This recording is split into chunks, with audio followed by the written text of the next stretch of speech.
Have you ever wondered what happens when a powerful corporate bully finally picks on the wrong person? A black woman was brutally fired on live video for bringing her sick son to work. Her cruel boss had no idea she had just declared war on a brilliant woman who collects evidence like trophies and always gets her revenge served ice cold. Now this is where I definitely have to humbly ask you this.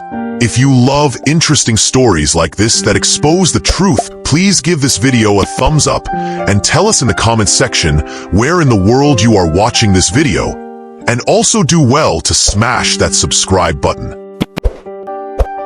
What the hell is that kid doing here, Keren? This is an office, not a daycare. Rebecca Patterson's voice cut through the Chicago boardroom like a knife. 20 employees turned to stare as Keren Freeman held her 7-year-old son Malik closer to her chest. The little boy was pale, struggling to breathe after his asthma attack that morning. "I'm so sorry, Ms. Patterson. My babysitter canceled, and I couldn't miss today. The Henderson Project presentation. I've been working on it for 3 months." Keren kept her voice steady, even though she felt everyone's judging eyes on her. Rebecca clicked across the floor in her designer heels.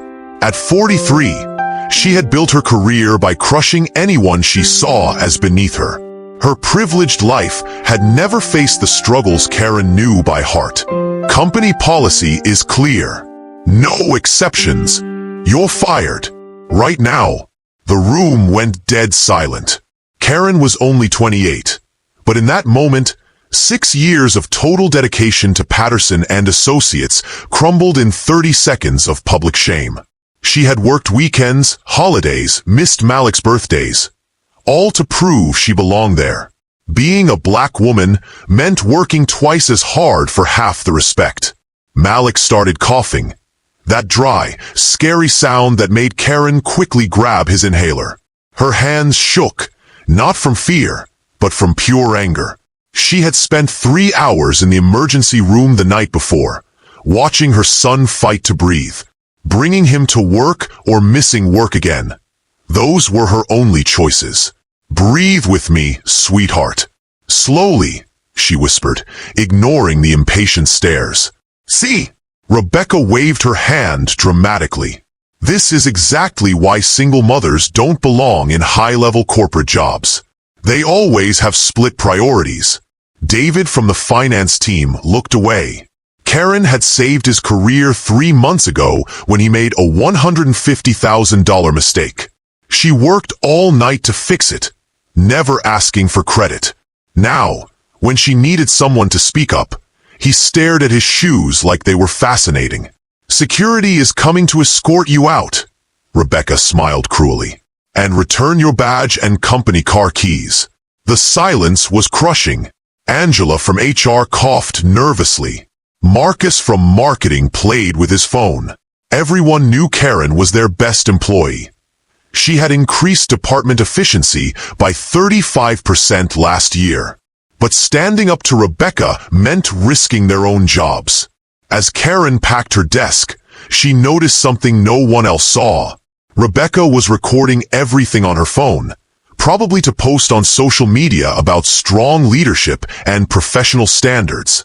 That small detail planted a seed in Keren's mind. Malik squeezed his mother's hand. "Mommy, why is that lady being mean to us?" "Because some people mistake cruelty for power, sweetheart," Keren replied loud enough for everyone to hear. "But that doesn't make them right." She walked out with her head high, Malik in her arms. Anyone watching closely would have seen something dangerous in Keren's eyes. Not defeat, but the calculating look of someone planning a comeback. As they waited for the elevator, Keren whispered to Malik, "Mommy's going to show these people what happens when they underestimate a smart black woman." She smiled for the first time that day. Not with joy, but with cold determination. The plan begins. 2 hours later, Keren discovered Rebecca had posted the humiliating video on LinkedIn. The caption read, "Strong leadership means making tough decisions. We can't let emotions compromise professional excellence. #leadership #standards." The post had 400 likes and dozens of comments praising Rebecca's courage. Keren read every comment, memorizing names and companies. Her mind worked like a computer, filing information for later use. "Mommy, why are you crying?" Malik asked from the couch, playing with his toy car. The only one he had, found in the trash and fixed by his mother. "I'm not crying, baby. I'm planning."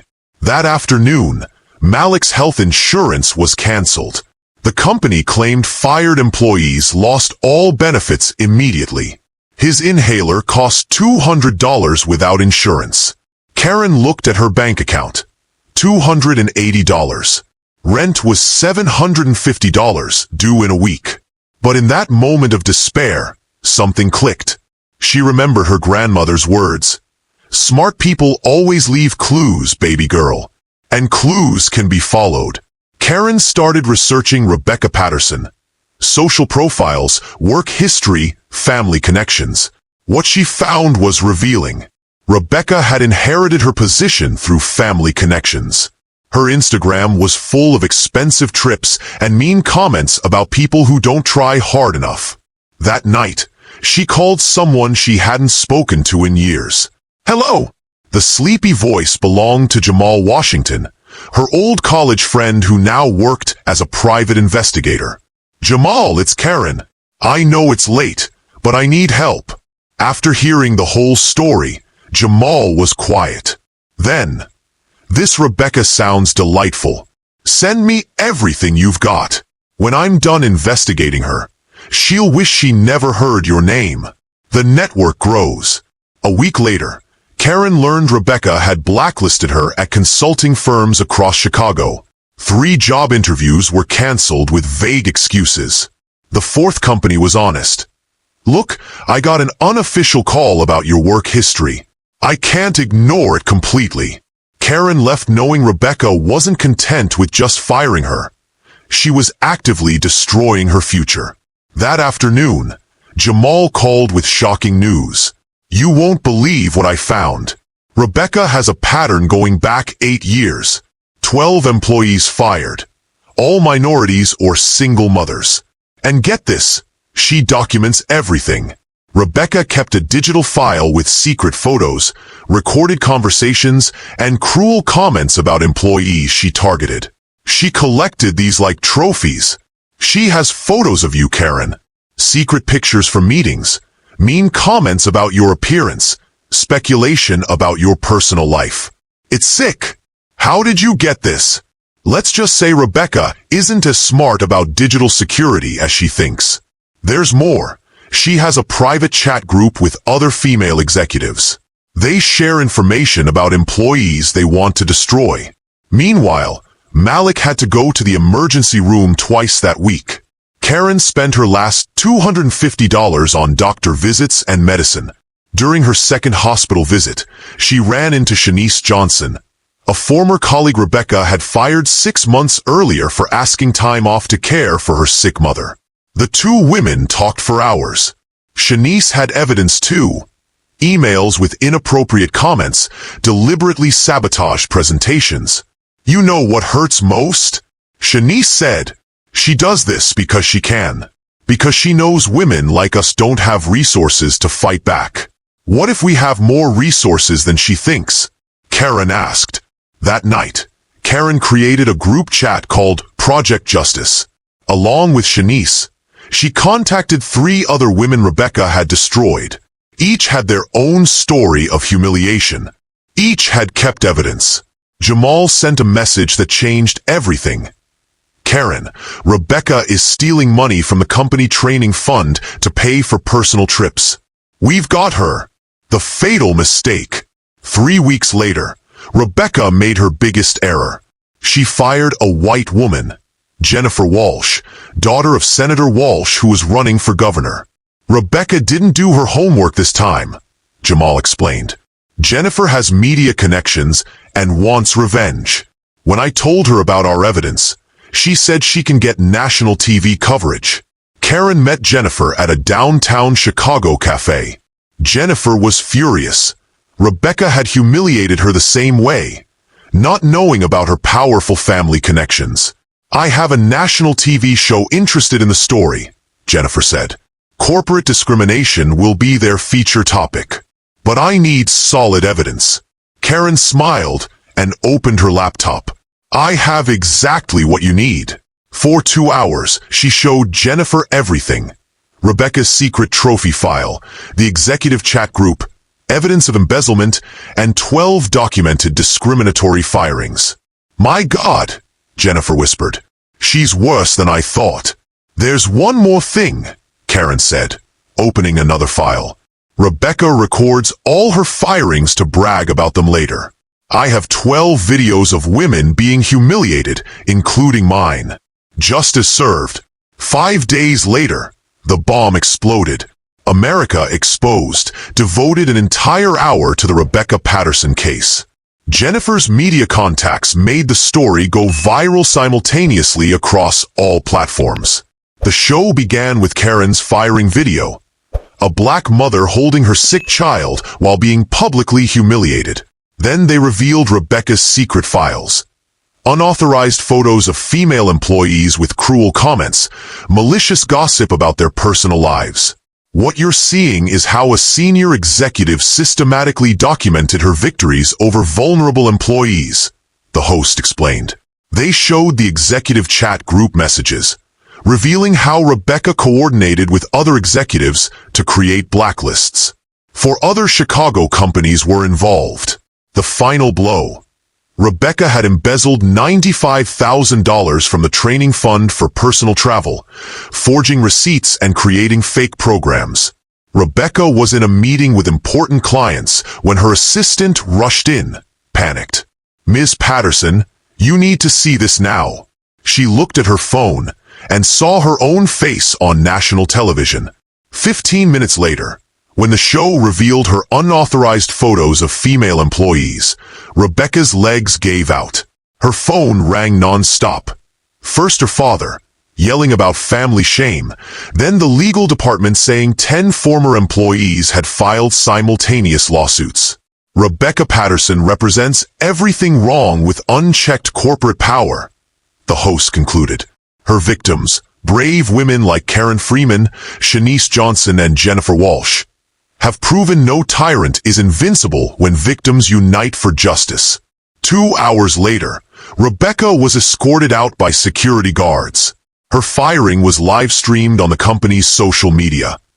Cruel irony considering how she had humiliated so many others the same way. Sweet victory. The next morning, Keren got a call from Patterson and Associates' new director. "Ms. Freeman, I'd like to offer you re-employment with a promotion to senior manager and financial compensation for damages." Keren looked at Malik, who was drawing quietly with new colored pencils someone had mysteriously left for him. "Thank you, but I'm considering other opportunities." 3 competing companies had already offered her executive positions after seeing how she had masterfully orchestrated Rebecca's downfall. Strategic leadership, careful planning, flawless execution. Exactly what they wanted. 6 months later, Keren sat in her new office as CEO of Davis & Partners, Chicago's most respected consulting firm. From her 20th floor window, she could see the Patterson and Associates building, now empty with a for lease sign. The company had gone bankrupt 3 months after the scandal. 10 simultaneous lawsuits, federal discrimination investigations, canceled million-dollar contracts. The domino effect was devastating. Malik, now with premium health insurance, drew quietly in his mother's executive office. His drawings had changed. Now he drew black superheroes saving the world with brains, not brawn. "Mom, are you like that superhero in my drawing?" he asked, showing her a woman in a business suit. "No, sweetheart. I'm better," Keren smiled, signing a contract with one of Patterson and Associates' former clients. That afternoon, Shanice visited with news about Rebecca. "I saw her yesterday at the grocery store," Shanice said. She was applying for a minimum wage receptionist job. Rebecca had lost everything. Her family disowned her after the scandal tarnished their name. No company would hire her. She had become a national symbol of corporate discrimination. She recognized me and quickly left the line. I think she finally understood what it means to be invisible. Jennifer Walsh called that evening. Keren, they passed the Corporate Discrimination Protection Act. Officially, it's called the Keren Freeman Act. That night, tucking Malik into his real bed. No more sleeping on couches. Keren reflected on their journey. "Mommy, are you still mad at that mean lady?" Malik asked, hugging his new teddy bear. "No, baby. You can't be mad at someone who taught you such a valuable lesson." "What lesson?" "That people like her always lose in the end, because they build empires on other people's pain. And empires like that always fall down." A year after her humiliating firing, Keren stood on stage at the nation's largest women's leadership conference, telling her story to 2,000 female executives. Rebecca, who used to speak at these same events, now watched on TV from her tiny apartment, unemployed and forgotten. "The best revenge," Keren concluded her speech, "isn't stooping to their level. It's using their cruelty as fuel to build something so great that they become irrelevant." The audience gave her a standing ovation. On social media, the video went viral with #SmartJustice. Rebecca Patterson had spent years collecting trophies from people she destroyed, documenting each humiliation with sick pride. She never knew she was building the evidence that would destroy her. Defeated by someone who understood a fundamental truth: the arrogance of the powerful always contains the seeds of their own downfall. Keren learned that true strength doesn't come from stepping on others, but from rising so high with dignity that the whole world stops to applaud. When you use intelligence instead of anger, you don't just win, you rewrite the rules forever.